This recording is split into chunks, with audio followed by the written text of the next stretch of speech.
good question. I haven't been telling this story for a long time, not even to my children. But when I retired in 1992, I moved to Denver, Colorado. That's where my daughter lives.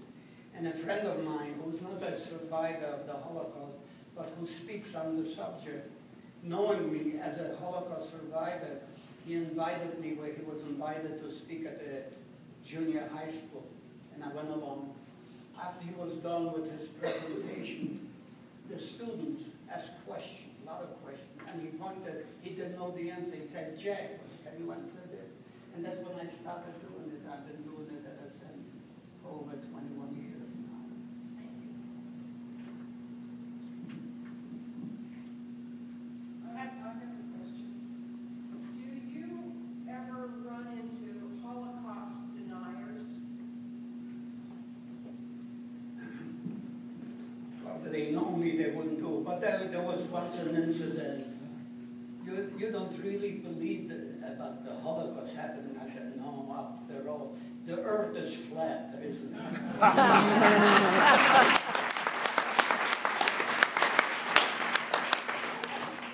Unfortunately, anyone who denies the Holocaust is an evil being who, given the opportunity, would like to do the same thing the Nazis did. Like the former president Ahmadinejad of Iran, who denied the Holocaust. I call him the Hitler of the Middle East. And there are many others, unfortunately, even though it's so well documented.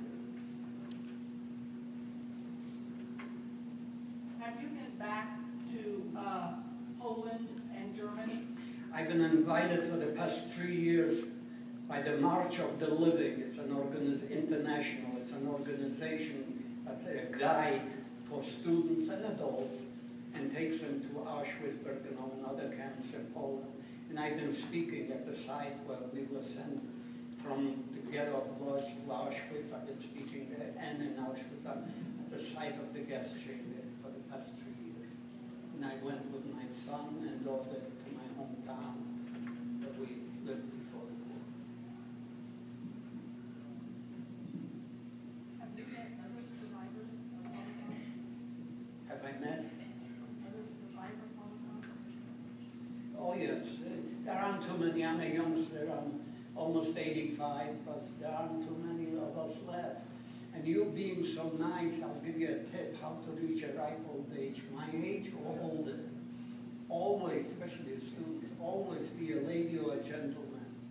Because if you are a lady or a gentleman, and the day comes, you find yourself at the checkout counter of life, you are a lady or a gentleman, you want to live longer, you let others go ahead of you.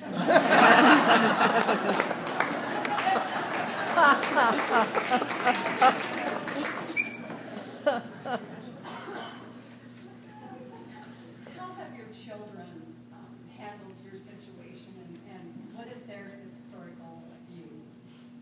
Well, of course, they've heard me now for many years, of course, like any other child who hears about the atrocities that were committed. They act the same way as any other normal child would. Did you receive any compensation by the German government, or? The question is, do I receive any compensation? Yes, I receive about $200-some a month for Social Security for the time I worked in the camps. The German Deutsches Bundeswehr, the German. When you were working in the office, the commandant gave you food, you said, wrapped up in wax paper.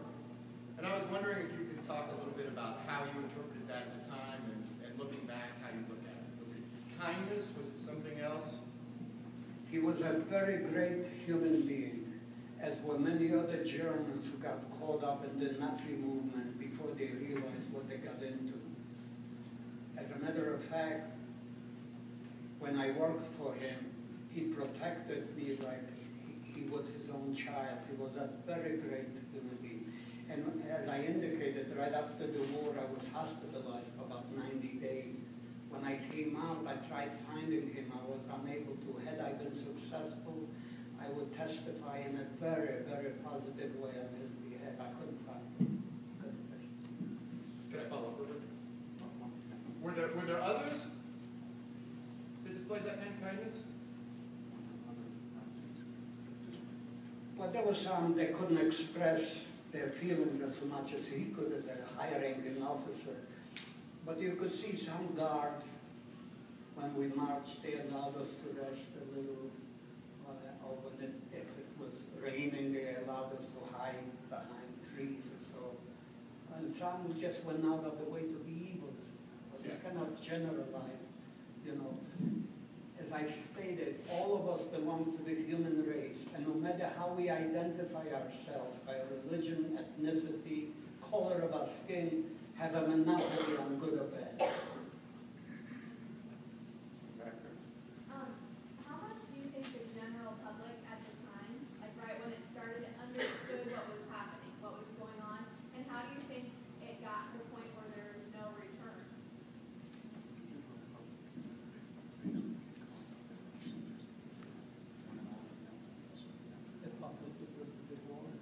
Well, it varied. Sometimes we ran into Hitler youths who would throw stones at us, spit at us, call us all kinds of names, and the Nazis would, the guard would tolerate it. Other times I would see adults walk by and cross the street, and they would turn around and wanted to look at us. So I would say, you cannot condemn the German people. They were decent people, many, many of them. Don't forget, there are over 10,000 documented facts where Christians risked their lives to save Jews. Over 10,000. And believe me, they did risk their lives, because if they were caught, they would either be killed or sent to a concentration camp. Many of my students have questions about forgiveness when we study this context, and I wonder if you have any thoughts that I can share with them. Well, first of all, I don't believe in hate. Hate is a waste of energy. I rather utilize my energy towards doing something positive. However, I feel those responsible for committing atrocities against any human being should be brought to justice.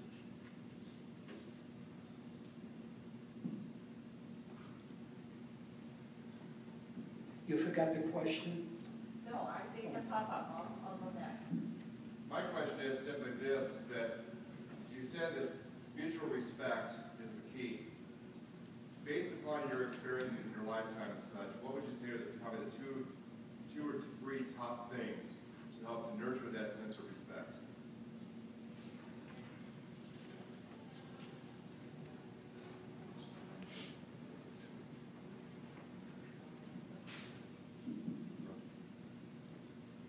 Well, you have to educate people. And don't forget, no child is born hating anyone. Hate is a learned experience. We learn it from our home and our social environment. We have to turn this around, teach respect. You don't want to like me, that's fine. Just respect me as a fellow human being. And we have to start it at home. Church groups, civic groups should teach it. We have a United Nations. I call it disunited Nations. Why doesn't the United Nations live up to its name by issuing a directive to all member nations, around 195, 6, that no nation that is a part of the United Nations will allow teaching or expressing hatred towards anyone in their own country. If you do, you'll be expelled and isolated economically and politically. Why don't they do that in the United Nations? I was just going to ask, how did you raise your children after what you went through as a child? My children and grandchildren respect every human being. They don't discriminate against anyone, and I'm very proud of them. My children and grandchildren, and I hope their future children. When you started seeing your father pass away and the people around you passing away, why do you think you survived? I mean, what was inside of you that made you keep going? And it will sound corny, so I am able to speak to you. to convey the message. I speak on behalf of 6 million souls that were wiped off the face of the earth. They would want you to know what happened and not to allow it to happen again to any group of people. When you came to America, did you feel like it was still anti-Semitic, like within the America? And also, did you stay in touch with your foster family? Like, did They no longer living. However, as far I don't like to talk about, but you asked a very good question. Did I sense any anti-Semitism? When I came here, I was 17. I went to night school. And when I was 18, I wanted to go to school, to regular high school. And they told, so I had a social worker. She told me that there is one high school that has day classes and night. And if you're good enough, you finish it in 2 years, because I was already 18 years of age. And she said the name of the school is the Central YMCA High School in Chicago, which prior to World War II would not admit Jewish students. After the war, they had many students on the GI Bill of Rights, so they had to remove that little barrier. So I said, I'll go there. So I was in school maybe 2 days, 2 guys right into my face. Are you the Jew student? Just like that. I said, why? Do I look like Jesus? And they didn't bother me.